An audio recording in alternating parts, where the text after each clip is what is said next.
प्रवेश द्वार से आ रहे हैं दर्शनार्थियों से हमारा आग्रह होगा कृपया थोड़ा थोड़ा आगे की ओर बढ़ जाए, आगे की ओर बढ़ते जाए।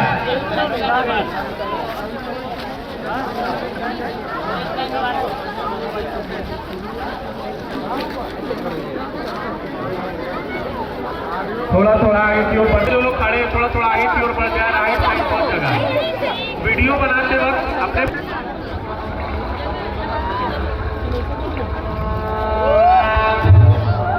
సర్వ మానవాళికి రక్షకుడు, మనకు కొండంత అండగా నిలిచేవాడు, మనసులో తలచిన వెంటనే గుండెల నిండా ధైర్యాన్ని నింపగలిగే మహాయోధుడు, అభయహస్తంతో ఎల్లవేళలా మనల్ని కాపాడే ఆ పవనపుత్రుడి ఇప్పుడు మనసారా స్తుతించుకుంటూ శ్రీ పంచముఖ ఆంజనేయ స్వామిగా అవతారమెత్తిన కథ దృశ్య రూపంలో తిలకిద్దాం రండి.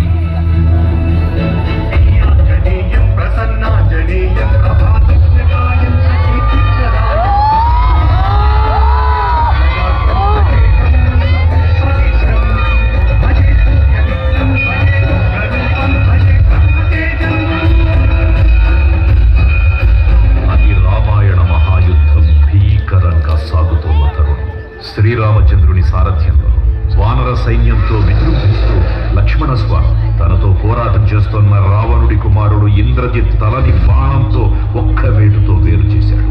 ఇంద్రజిత్ మరణ వార్త విన్న రావణుడు ఆవేశంతో ఊగిపోయాడు. ప్రతీకారం కోసం పాతాళ లోకాధిపతి తన సోదరుడు అయినటువంటి మహిరావణుడి సహకారం కోరాడు.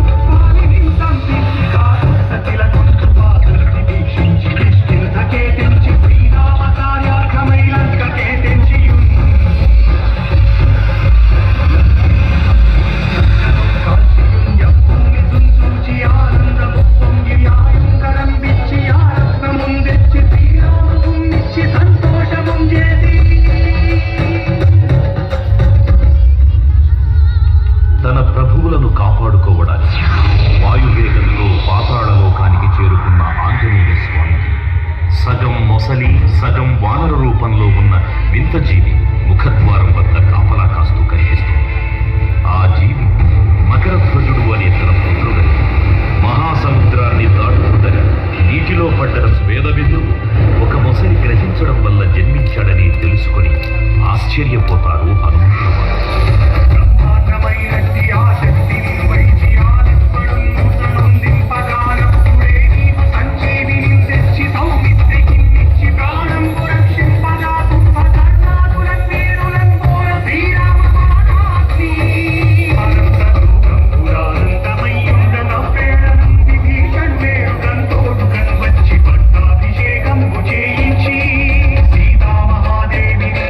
శ్రీరామ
जी के दर्शन करते हुए आहिस्ता आहिस्ता विकास द्वार की ओर सीधा बढ़ेंगे।